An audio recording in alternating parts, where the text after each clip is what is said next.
سورة التوبة آية نمبر سامك ترامت. أعوذ بالله من الشيطان الرجيم. بسم الله الرحمن الرحيم. إن الله اشترى من المؤمنين أنفسهم وأموالهم بأن لهم الجنة يقاتلون في سبيل الله فيقتلون ويقتلون وعدا عليه حقا في التوراة والإنجيل والقرآن ومن أوفى بعهده من الله فاستبشروا ببيعكم الذي بايعتم به وذلك هو الفوز العظيم. तसेंगनमक अल्लाहना लैबीख्रबनी थाजबसिंगदगी मखोयगी मपुनसी अमसुंग मखोयगी मरल मथुमसिंग अदुना मखोयना हैकोल फंगजरगदबनी मखोयना थेंगाइनै अल्लाहगी लंबीदा मदुदा मखोयना हातली अमसुंग मखोयबुसु मीना हातली मसी वादा अमनी मंगोंदा पांगथोकपा तंगाई फदबा ओइरबा तौरात इंजिल अमसुंग कुरानदा पनबीख्रबा अल्लाह की वदा ngakpada kananabu henbage Allah dagi magi haidi Allah gi do wada ngakpada kananabu henbage Allah dagi aduna nungai jaro nakhoi gi karbar duda nakhoi na karbar taunariba maduni achauba kana jaba haibadu arang dagi na handagi chathre je khoi gi jedu jehat tauna ba mokna ba lan taunoi matang dani dana अदुगा मरी लेना सिगी आया सिदा phone ताजे लइसी अखोगी मालचान अखोगी पुंसी से अल्लाह ना लई खराबा थाजब मिदु अदुगिदी जनत की महत्ता सिना हाइबदि आर्थति करि हाइबना इन बंगोन फावरसी अखो अल्लाह की ऑर्डर हम हेक लादी जोंथो अदम थादु अन माल ओरो थवाई ओरो माल ओरो थवाई ओरो अल्लाह की ऑर्डर हम हेक लादी थादु अदम ने अदुगा अदुनी मखाद हायरसिसु थेंगाइना एबा लागे लंबीदा तंगाई फदबा मोइना थाजबा मिगिदी मखोयसु सियेबा निंगमदना हंजिनजरकपसिंग लाइनिंग लाइसोन तौबसिंग अल्लाहबु थागतजबसिंग मागी लंबीदा लमथोकपसिंग रुकू तौबसिंग सजदा तौबसिंग अफबा तौनबा हाइबसिंग अमसुंग फत्तबा थिंगबसिंग अमसुंग अल्लाह की पंखैसिंग ngakna chatpasing मखोयदुनी थाजबसिंग हाइबदु अदुना हराव पाव पीरो थाजबसिंग दुदा सिक्सिनी से थबकसिंग सि तौसिंग अल्लाह की पंखै यदि सिरा लो मैम यावरिदना निका तलाक की मतंगदा मालचान की सदका की अदुरगी यतीम की मतंग ममा यावख्रे मैमदो अदुरगी मीगी युमदा चंगबगी अदुरगी मैम यावख्रे अदि पंखै मैमदो ngakna chatpad तौफम थोक्तबनी नबी अमसुंग थाजबसिंगना मुश्रिकसिंगबु ngakpinaba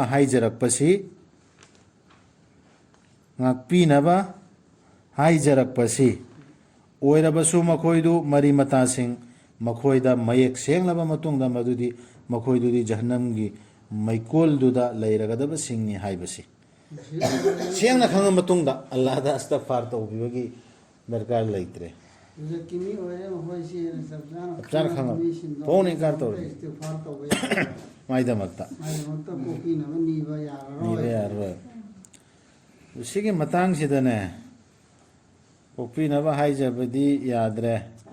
अदुगा आइगी मरी मताइगा नुसिनबा मुस्लिम सिंगसी मतंगदा करीदि हाइजबि यारियना क्वेश्चन तौवेबा अदुदा याम फजबा आयात अमा यवे गांधीना पुखलैका मैना हजरत ईसाना हाइबदु अल्लाहदा नाहकी बंदानी नाहना सजा पीगेसु नाहकी खुशीनी कोकथोक पीगेसु नाहकी खुशीनी सिफौदी हाइबे आयेना पन्ने आगे निदना हाइदमिदना माना आदबि हाइदोरमेदो हाइबे वाले ईसा सान हाइबे क्या जब किताब का तब दनेबा अल्लाह हाइदर दुनिया से दी ꯈꯪꯉꯕ ꯃꯤ ꯈꯪꯉꯕ ꯃꯤꯗꯨꯒꯤꯗꯤ ꯌꯥꯗ꯭ꯔꯦ. ꯌꯥꯔꯣꯏ ꯁꯤꯒꯤ ꯁꯥꯅ ꯅꯨꯖꯨꯜꯕꯗꯤ ꯁꯤꯗꯤ ꯃꯨꯁꯤꯛꯁꯤꯡ ꯁꯤꯈ꯭ꯔ ꯇꯨꯏꯗꯨꯒꯤꯅꯦꯕ ꯁꯤ ꯑꯗꯨ ꯗꯨꯅꯤꯌꯥꯗꯁꯨ ꯀꯔꯝꯕ ꯈꯪꯉꯦ ꯃꯔꯝ ꯑꯃꯗꯒꯤ ꯑꯌꯣꯛꯇ ꯂꯩꯔꯦꯅꯦ ꯑꯗꯨꯒꯤꯗꯃꯛꯇ ꯏꯁꯇꯤꯐꯥꯔ ꯇꯧꯕ ꯌꯥꯔꯣꯏ. माबू कॉपी इस्तीफार तौदी यारो माबू हेदायत पुबीरो इस्तीफार नतेदना लमजिंग द पुबीरो हाइबदो लमजिंग द पुबीरो हाइबदुदी थिंगेल कसला चानबियो माबू थौजाल तौबियो चानबियो नबी ने तोरमिना लामा दी कौमी फैन हुला या अलमु मखंग द तोर या अल्लाह मोय हेदायत करम द पुबीरो अदु बाबी सिंह दरे गिने बताओ होने आई बम सखंग द तौर में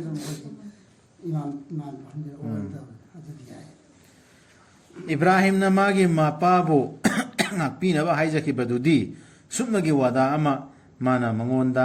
tawkibadu ngaknabigin khangabneba adu khangaba to ibrahim haijai wada am tawkiba pai na usalanda da khainan da da ning dam ta kan wonni ala da haijani na hairam badu wada to adu ngak adu duli ngak ko na man tawkiba na hana ala na thingdineda adubu mangonda mayek senglak matungdadi मादी अल्लाह की यज्ञबनी हाइबसी माना लापथोखिबनी मंगोंदगी तसेंगनमक मासु लापथोखरे मपादगी तसेंगनमक इब्राहिम दी थमोय थोटपनी कनावो मुसलमा काफिर ओबे अमगी काफिर ओरे खांगो रिपाय मा अमगी ने दुआ तौरुबा खंदने तौरुबा दुदी है खंगरबा खंग मतुंगदी यारो Hida Ibrahim ki mapa puhatladi Ibrahim ki mapa di kan mu imnatro Allah ki against ta ayatu ki against ta adu maina phong na leba adi khoi pai mai dusu tawbi adre dana adu maina phong na leba dana khang da bi chak ragadi kaisu kai de tawbi ai hai langphaina hanba tawbi de Allah na jati amatabu Allah na makhoi bu lamjing biraba matungda mana mayek senghandri phau senghanbidri phau makhoida मखोइना करी कीगदगे हाइबदु करीदा कम कम थबक तौरदबनो अदो खंद्रिगे की ममांगदा अदु खंग पूरा आयातु यौहंद्रिगेदा मयक सेंहंद्रिगेदा अदु बाबा लमफैना हंदे अल्लाह महिना दे सब जान मसादा खंगलबा असम इस्लाम सिनी को अछि मसाना खंगबा अदु मतमदा तनेबा अल्लाह गुमरा तवसी एक सेंगलिस अदु खंग खंगबा मतुंद दी अल्लाह ताला कैसे गुमरा तवना तेरो मुस्लिम ने ना लाइव गांगू से ने साथी द्रो पाउदु मोंदे यौर अमतुंग द माना तौद्रगदी अदु हेन डेंजर ने अदु ग डेंजर सिने खोन अतोप द ताजिन द लई अदगी सूरा बकाद हाय के दुदी पाखुम ने बसी माने युदिल्लु बिही कसीरन व यहदी बिही कसीरा नाउन अल्लाह ने गुमराह तवी कुरान से जरिया देगी अदगी नाम लमजिंग पिया लमजिंग सी लमजिंग गुमराह तो करम भी ना जो सिताई अपने कुरान से तो कुरान तो दिए ना आते तफसीर में बता लेते तो सेनामक अल्लाह दी पोट खुरिंग मपु खंगबनी हिदायत की दमक लमजिंग की दमक जन्नत फंगनबई दमक अल्लाह दा ईमान पुरंगनबई दमक तो कुरान सिना काफी ने सिना कंप्लीट ने सिदगे अहेन बता नरदी मदुई मिदो मांगदा माले तसेंगनमक अल्लाह की ने आसमान सिंगी लेबा पुमनम अमसुम पृथ्वी सी तो सिदम का अल्लाह ने दलील पेइसी हिंगहन बनी माना सिहन बनी माना हिंगहलिसी जो अल्लाह ना सिहलिसी जो अल्लाह ना लैत बनी नखोगी अल्लाह नतना ngak sen biba natraga tengbang biba kana kana no tengbang dorsi aduna Allah khaktana haibu in gadame nungsina onsin birabani Allah na nabida kul honglak pasing amasung tengbang basingda magi tung in khiba singdu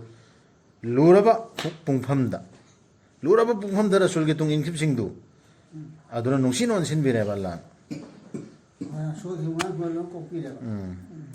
मखोगी मनुंगदगे कांबु अमगे थमोई सिंगना हाइदोके तौरुरबदा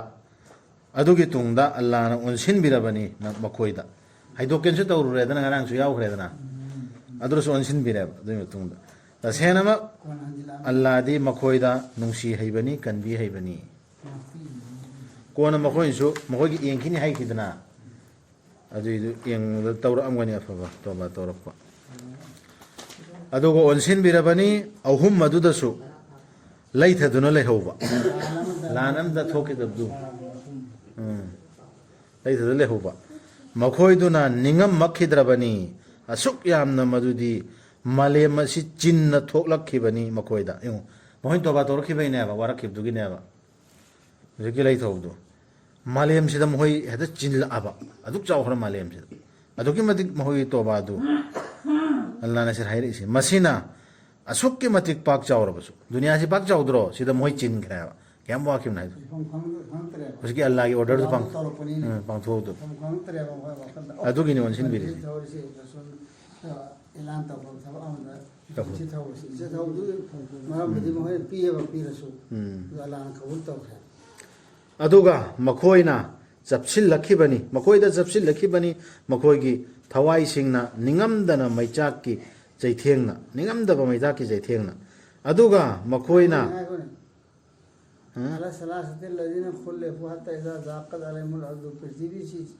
ꯑꯗꯨ ꯍꯥꯏꯔꯝꯃꯦ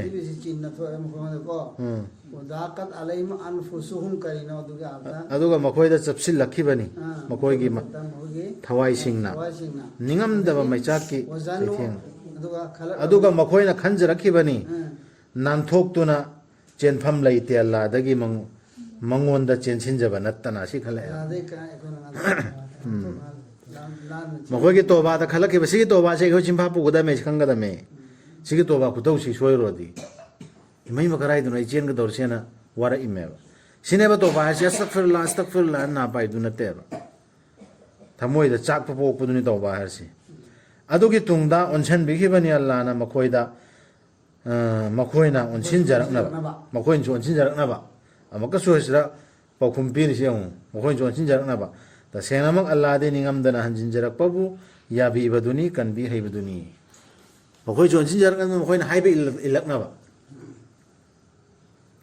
ꯑꯣ ꯊꯥꯖꯕꯁꯤꯡ ꯀꯤꯌꯣ ꯑꯜꯂꯥꯍꯕꯨ ꯑꯃꯁꯨꯡ ꯂꯣꯏꯅꯗꯨꯅ ꯂꯩꯌꯨ ꯑꯆꯨꯝꯕ ꯉꯥꯡꯕꯁꯤꯡꯒ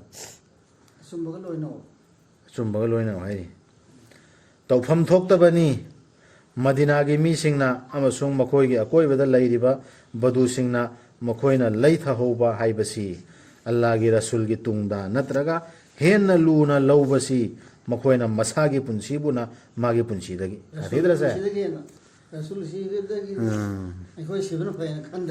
ꯔꯁꯨꯜꯒꯤ ꯊꯋꯥꯏꯗꯒꯤ ꯍꯦꯟꯅ ꯃꯁꯥꯒꯤ ꯊꯋꯥꯏꯅ ꯍꯦꯟꯅ ꯂꯨꯔꯣꯏꯗꯕ ꯃꯗꯨꯒꯤ ꯃꯔꯝꯗꯤ ꯃꯈꯣꯏꯕꯨ ꯁꯣꯛꯍꯟꯕ ꯂꯩꯇꯦ ꯈꯧꯔꯥꯡꯕ ꯅꯠꯇ꯭ꯔꯒ ꯆꯣꯛꯊꯕ ꯅꯠꯇ꯭ꯔꯒ ꯃꯄꯨꯛ ꯂꯥꯝꯕ ꯑꯃꯠꯇꯅ ꯑꯜꯂꯥꯍꯒꯤ ꯂꯝꯕꯤꯗ ꯅꯠꯇ꯭ꯔꯒ ꯃꯈꯣꯏꯅ ꯊꯥꯡꯕ ꯂꯩꯇꯦ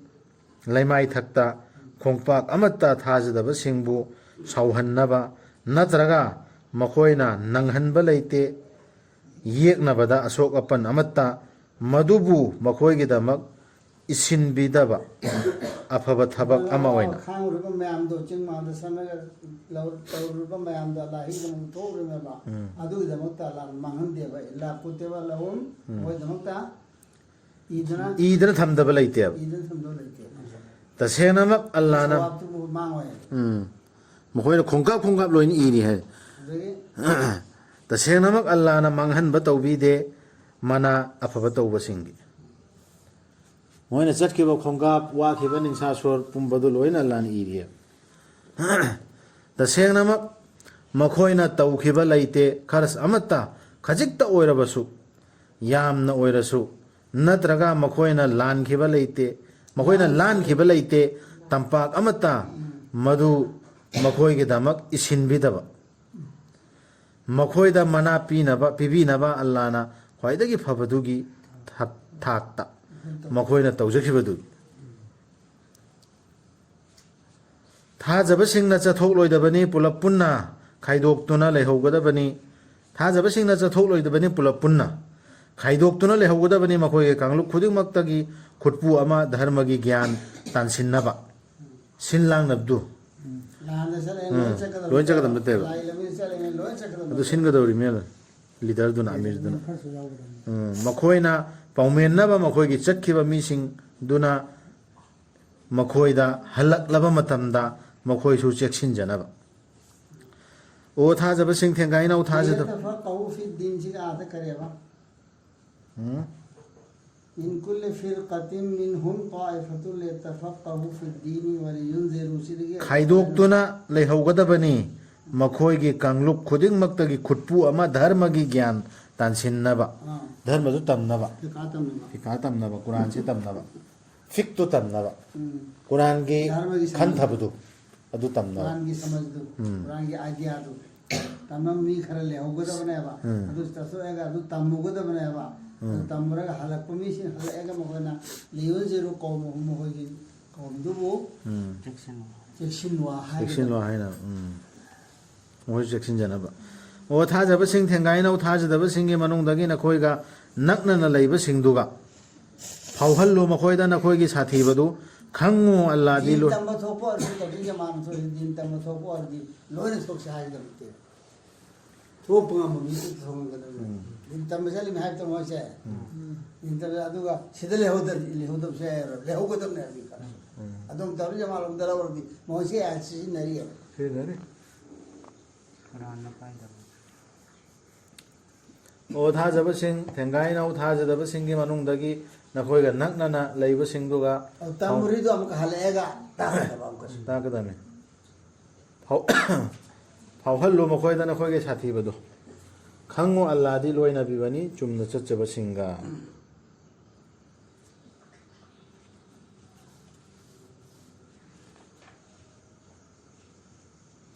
ताकत दे दे बाबा ये जामा हो सारी है สุราอามาเฮกทารักปะดะมาคอยกีมนุงดาอสุมนะไฮบยาวีนักคอยกันาบุ นักคอยกันาบุมาสินะเห็นกัดหันบะเกท่าจับ इमा हेंगले से करा दे हेंगले से हाय ท่าจับสิ่งดดีมาสินะเห็นกัดฮัลลีมาคอยกีท่าจับดูอดูกะมาคอยนะฮาราวใจมาดูดาสิกิสิ इमान हेंगले हाय से करा हेंगले मनो हाय สิกิอายาเสคอยตัวสุยามขันทวียาบยาวรีเฮไอ้คอยกุรานกีอายาเสมาตาบะสุราเสมาตาบกันนะไอ้คอยท่าจับสิเห็นกัดปราบะไอ้คอยดดีหานะตะกี้ฉันในเรื่องของจัดสินะเห็นกัดฮัลลัมเดร इमान हेंगले Hengal halam dia. Si karai dewan si surah si ayat si ngai ko. Sigi hadis yang kisi adragi si aduna ina kisi si kanana kari hairi si matang damana kari hairi. Adu toro ka ma lambi si koi dana adra surah tu nai koi kari undu ka. Paham brana. Karai no koi runna adra sunat na karai no nafal na karai no wajib na kaya no na lai kidana ne. Surah na karai no iman na karai no gyan da banti. Koi nai na lambi si. Allah ande sida surah sina gyan tarak na bigi message ne piri si ayat sina. Adubu thamoi singda laina laiba sing adudadi hengal hanbani masina makoida amot pak tu amot pe hengal handro makoi gi hanagi amot pa adugi mathakta hidra sa makoi siragada bani thal da basing oina ti sura taba ayat taba kangu da ni harisi ayat taba artha chu khangi ba khantha kangu da ni harisi ki gida mesi ayat allah gi order Allah ke law se section Islam se complete ho hen gadam ne इमान हेंगले तो रे आय तू खंग दिता दरी khangdri ye matadri iman yaudri खंग करी न हाय से हंगदम न hangadam ne udabra makhoi na madudi makhoi bu changyeng tawi haibasi jahi khudingi amuk natraga anirak adubu makhoi na ningandana onsallappa leite natraga makhoi na khantaba su tawdi jahi amda anlak Changin tawe la na halla ko ero wa halla ko ero हवा बसाए kujigi sura phangi ba se songi mi sing si adru su khan thrakte ba ikoi si sir onsing da mi allah gi aya si onsing da mi khan thak da mi quran da cham gudam si onsin de adru su fu mantar gam bakhara doctor da chen bakhara ri chen da no hai bana ta ba अरे पौधा rosin दे oda lojin de asana de edam ta da lai mi si matam sira climate ki flu ni matam si